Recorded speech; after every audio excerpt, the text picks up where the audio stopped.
Çarşı bu ağırlığı ve çarşı bu. Ezberi razabım, Ezberi. Yani. Ben engelli oğlum da içerideydi, diğer oğlanaydı. Kapıda kapalıydı, yoktu işte zaten biliyorsun, soğuktu havada. Ben de işten gelmiştim, yorgundum. Ona yemeğini verdim, atını açtım. Engelliye mütenim, hanımam yengeli hastaneye bebekeme yatırmış kırımın, seçar hoca. Eşrafım ben duman. Çağırın duman, getirtelim, koka bak, hanım hali düşürdü. Ben zaten duman çıktı ha, sadece bin zaten. Çağın direkt kulüp bakıyor. Ellerim duman ediyorsa, haş. Hayat seri, bazı kulüp yani vefat ediyor zaten. Bazı acı yani kötü meclis mesela ambulans adıma bir yoğun acıma mesela, hakikaten droga bir hastaneye yatırmış mesela etkilemiş bu zihni.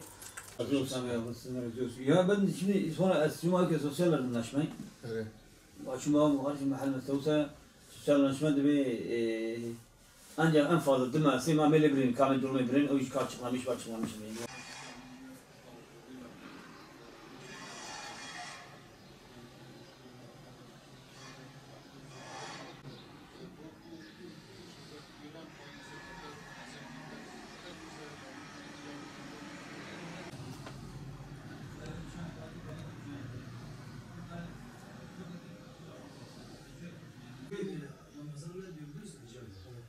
Zaten burayı tadilat etsem çok masraflı. Bir kira eve girecek eşya meşyası ihtiyacı yani. Eşya ihtiyacı.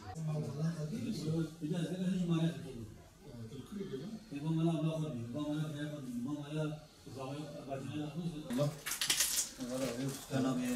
Elimizden geldikçe yapmaya çalışacağız. Yani Hayırseverlere de çağrımız olacak. İnşallah. Allah ne geliyorsa veya kimin elinden ne geliyorsa ne okuyorsa Allah razı olsun. Abi olay ne yapalım görüyorsun halimize. Ben dışarıda kalmışız şimdi yapacağımızı bilmiyoruz yani. Abi bir hafta önce evim yandı.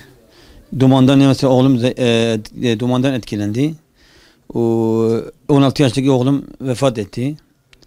Engelli oğlum. Mesela ev kullanmaz hale geldi şu an mesela çalışmıyorum. Ondan sonra tüm hayırseverlerden yardım bekliyorum. Ev kullanamaz haldeyiz. O zor durumdayız abi.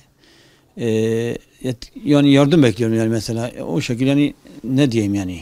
Şu an mesela vallahi ablam Gül'deyiz. Yani abim Gül'de. Böyle yani ev dolaşıyoruz yani. Ne zamana kadar öyle dolaşamayız ki. Mesela nereye kadar gideceğiz ki? Zor durumdayız yani ya. Eşimdir, çocuklarımdır mesela. Şu an abim Gül'de kalıyoruz mesela o şekilde yani. Ya hiçbir şey kalmadı ki evde hiçbir şey kalmadı ama kimden ne gelirse, kimden ne yardım gelirse yani herkesten Allah razı olsun. Ya ne diyeyim ki ben. Batman Umut Kervanı olarak elin bir olayın haberini aldığımız için buradayız. Birkaç gün önce Ramazan Dündar kardeşimizin evini ansızın alevler sarmış.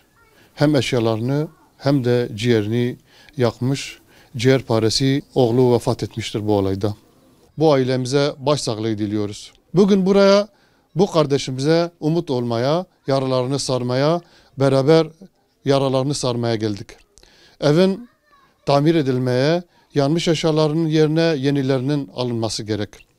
Burada sesimizin ulaştığı tüm hayırseverlere, tüm hayırsever kardeşlerimize çağrımız, gelin bu ailemize beraber umut olalım. Yaralarını beraber saralım. Şimdiden yapılacak yardımlar için teşekkür ediyor.